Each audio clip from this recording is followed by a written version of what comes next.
So the first thing I want to tell you is I was scared.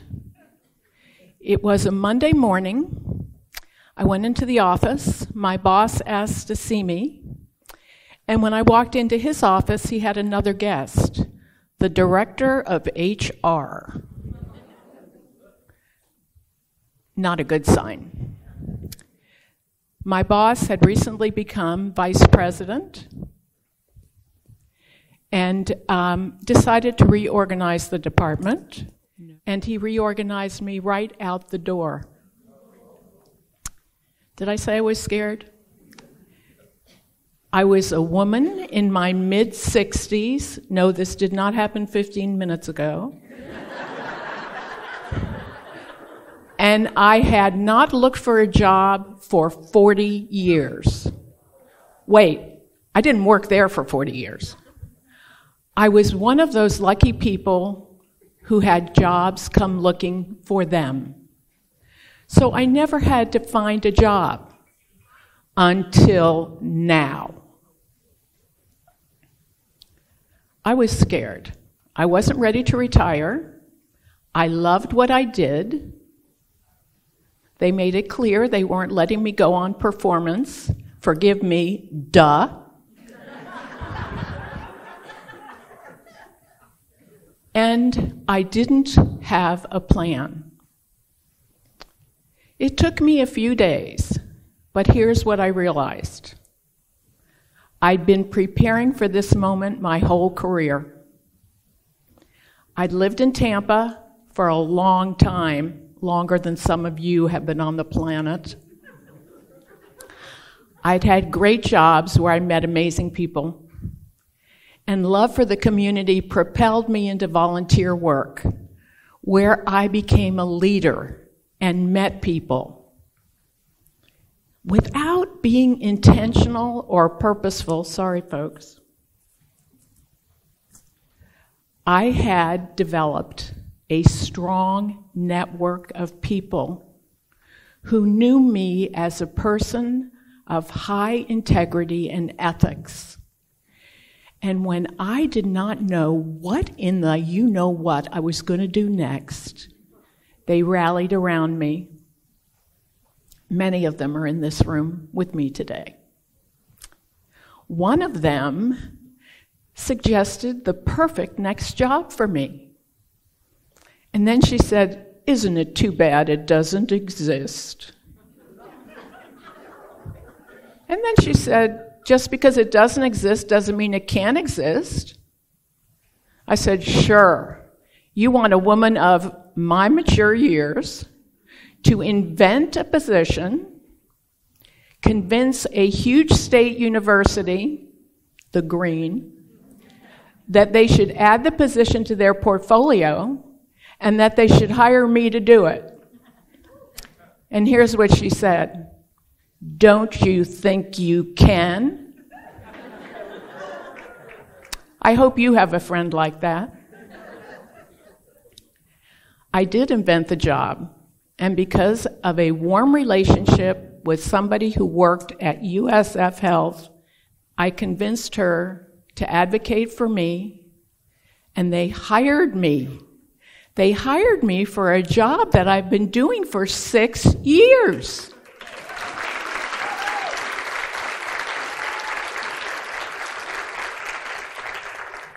Please don't do the math. Here's what I learned. I had become, although it does sound like it is a statement that should put me in prison, I had become a serial connector.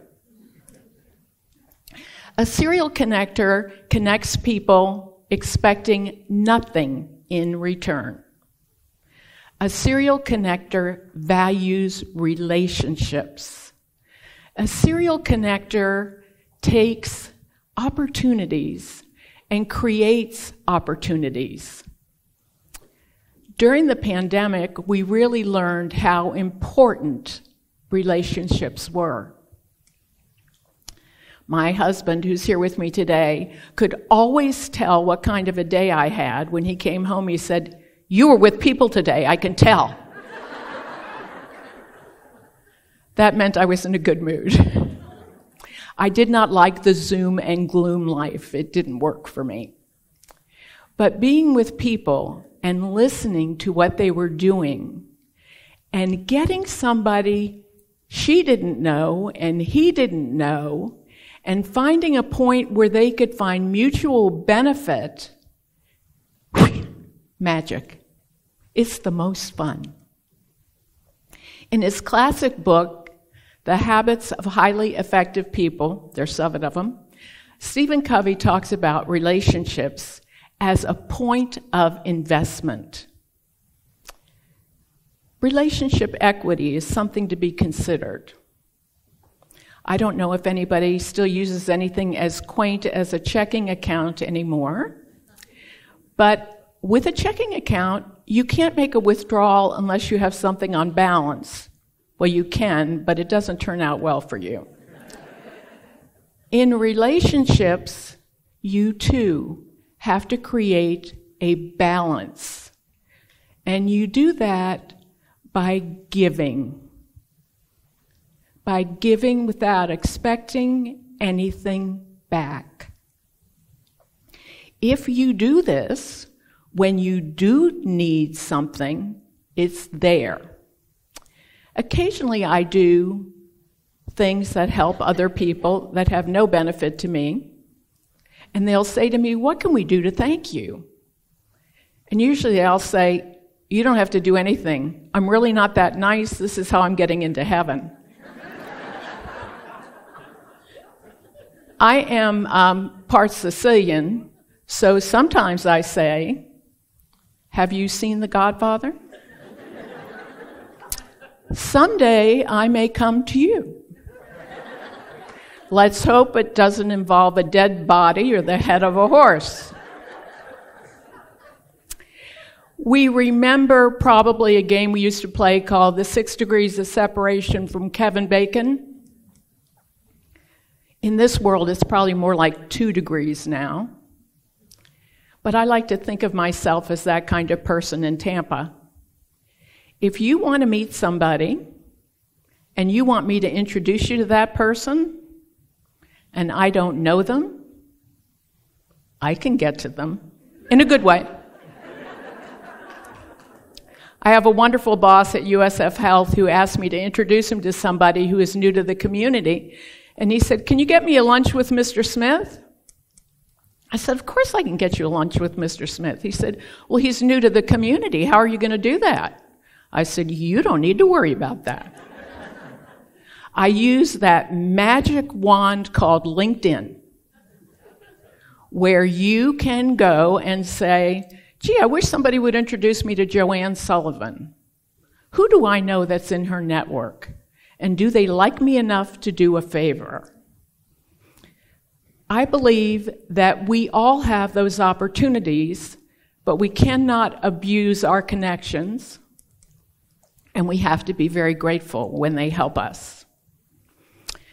When I was in college, I was a member of a sorority, and we had a very outdated new membership recruitment system called Rush.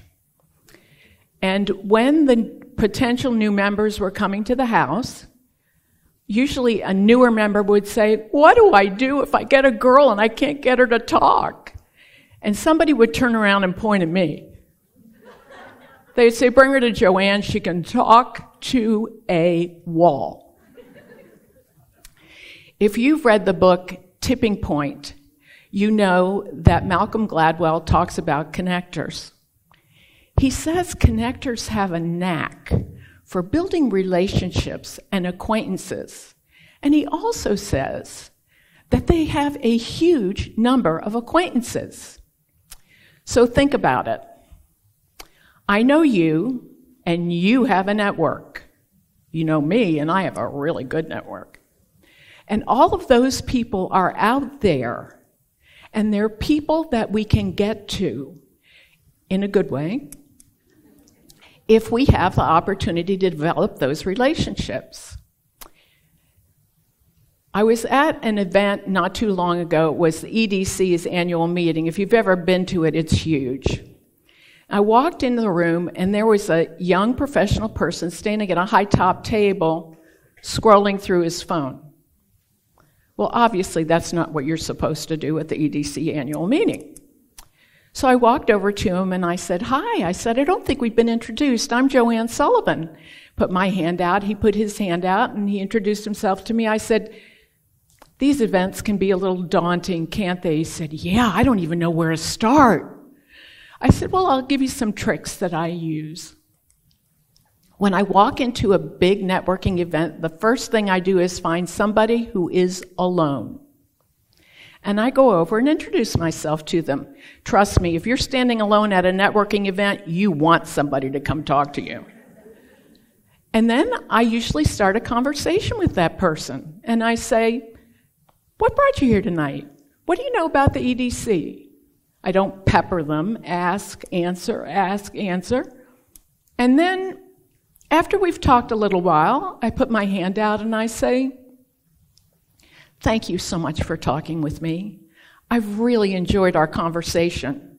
There's so many great people here tonight. I'm sure you have a lot of other people you need to talk to. Have a great evening." He said, "You're doing it to me, aren't you?" I said, "Yes, I am. And now you go do it to somebody else." It's not that hard, but you do have to be willing to do it.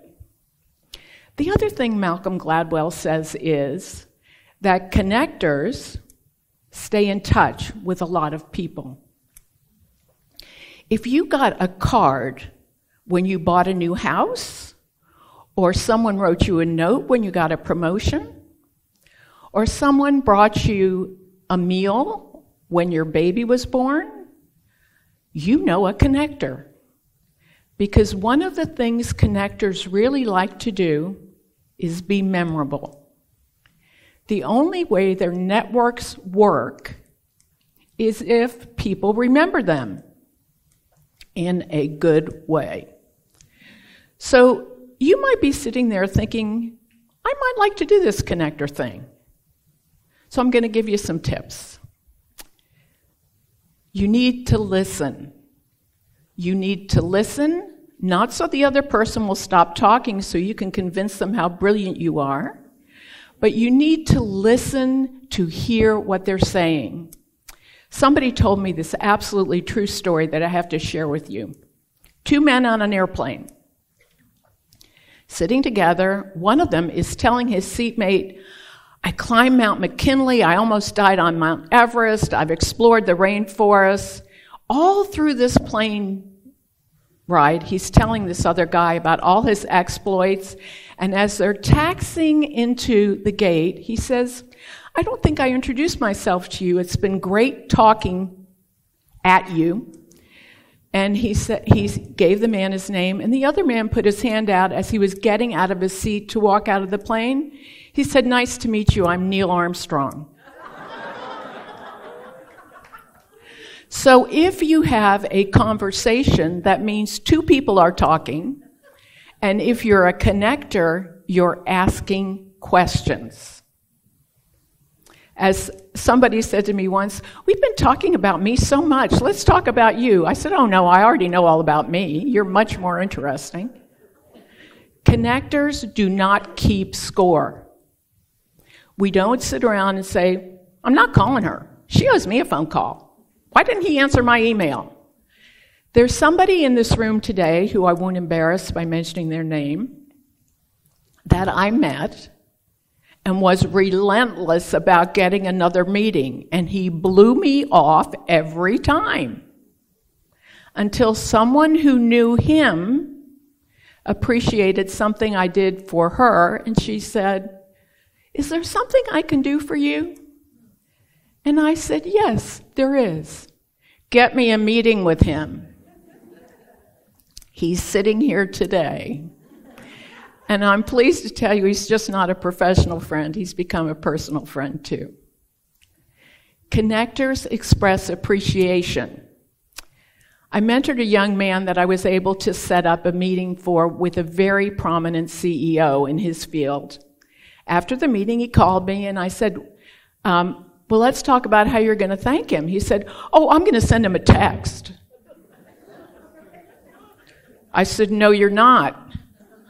He said, I'm not? I said, no. I said, you're going to go and get the nicest quality writing paper you can find, and you're going to write him a thank you note, and you're going to put a stamp on the envelope, and you're going to hand address the envelope.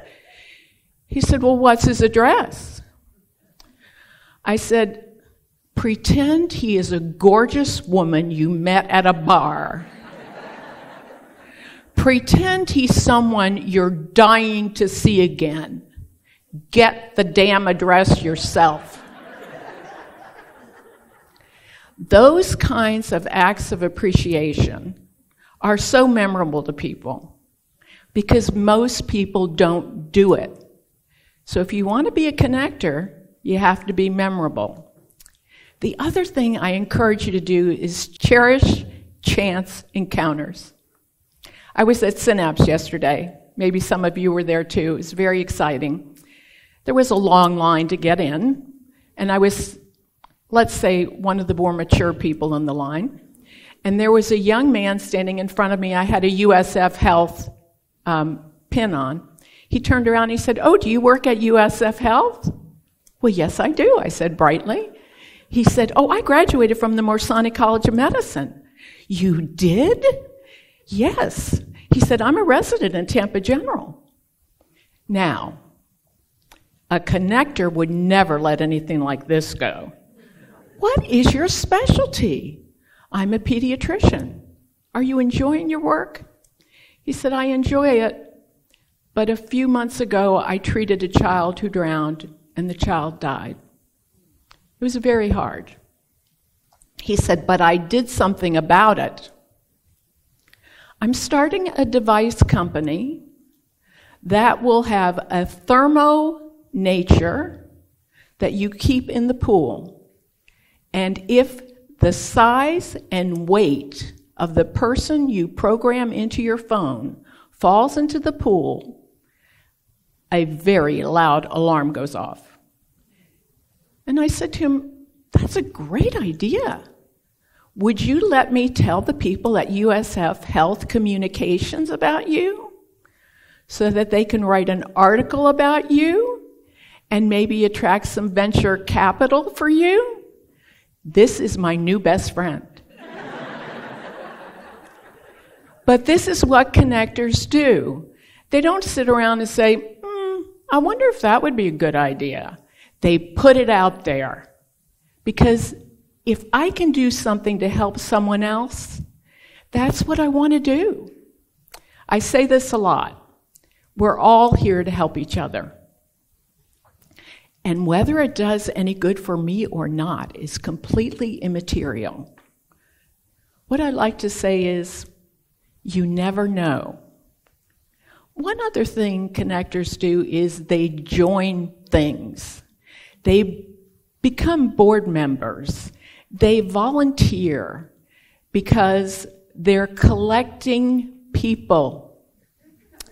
When I was in high school, all the girls had charm bracelets. Your moms may have them. They're full of charms. You go on vacation, you get a charm. You have a baby, you get a charm, whatever. I think of that as the way I look at the people in my network. They're all beautiful charms on a beautiful bracelet. Can you hear it jangling? And I love adding to it. It's a wonderful thing to put yourself out in the community and allow yourself to be that person who somebody says knows everybody. I don't know everybody, but I do know some really wonderful people. One of the groups I've been a member of for a very long time is Leadership Tampa Alumni. I'm a 30-year-plus member. I can't get over it. I am the self-appointed communications chairman for my class. So if anything good happens, I send it out. If anything sad happens, I send it out. People like to be kept in touch, but not everybody is a connector. The chairman of Leadership Tampa Alumni this year is a young, bright businesswoman. Her name is Crystal Lauderdale. And this is what she said in the last newsletter. The tangible product of our life and work are certainly worth time, but it's relationships, the way we connect, communicate, and collaborate with one another, that adds meaning to our lives. I'd love to connect with you. Call me.